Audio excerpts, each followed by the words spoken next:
पाठ 9 बुलबुल।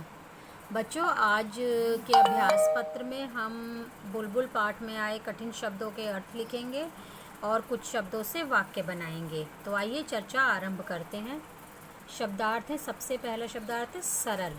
सरल का अर्थ होता है आसान। सरल, आसान। दूसरा है कलगी। कलगी का अर्थ होता है पक्षियों के सिर का सिरा या चोटी, उसके ऊपर जो एक चोटी सी बनी होती है उसे कहते हैं कलगी।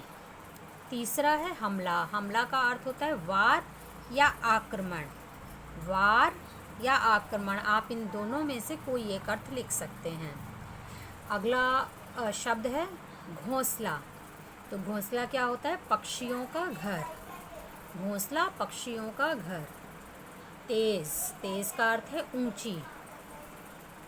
तो सरल, आसान, कलगी, पक्षियों के सिर का सिरा, सिरा यानी कि उनका अंतिम भाग, चोटी। कलगी, हमला या वार। घोंसला, पक्षियों का घर। तेज, ऊंची। उसके बाद है आपने वाक्य बनाने हैं सरल। सरल का एक वाक्य आपको दिया हुआ है। इस प्रश्न का उत्तर काफ़ी सरल है।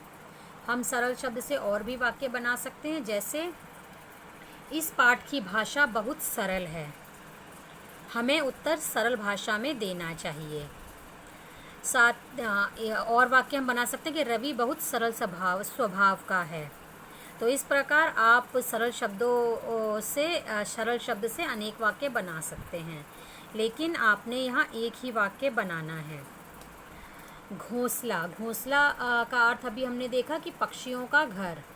तो चिड़िया का घोंसला बहुत सुंदर है। एक वाक्य यहाँ दिया हुआ है, साथ ही साथ हम इससे अनेक वाक्य बना सकते हैं। जैसे घोंसला से बना सकते हैं पेड़ के ऊपर पक्षी का घोंसला है। यह घोंसला बहुत सुंदर है। घोंसला पेड़ की सबसे ऊंची शाखा पर है। मेरे घर के रोशनदान में एक घोंसला है। तो इस प्रकार आप घोंसला शब्द का प्रयोग कर वाक्य बना सकते हैं। वाक्य आप अपनी पसंद से भी बना सकते हैं और यहाँ दिए हुए वाक्यों को भी आप लिख सकते हैं, लेकिन ज़्यादा अच्छा रहेगा कि आप स्वयं वाक्य बनाने का प्रयास करें।